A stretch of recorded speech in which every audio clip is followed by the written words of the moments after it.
This is a simple food, like this is the food we eat in the Philippines, like if you usually like regular people or poor people. So this is already a good food for us. So I buy like the fish, I fry the fish, and then this is a squash,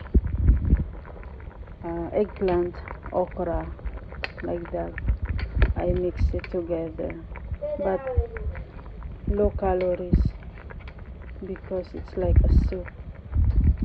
But I'm the only one that eating this. Nobody gonna eat this one in the house.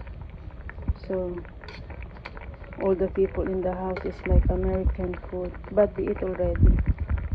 And this is my food, the simple one. But I can be flexible, like whatever. Like I can eat good food, I can eat simple food, something like that. Like I can be flexible for whatever it is, because my husband, he's a picky eater. So if he eats good food, I can eat good food too. But sometimes I cook like this, our traditional Philippines simple food.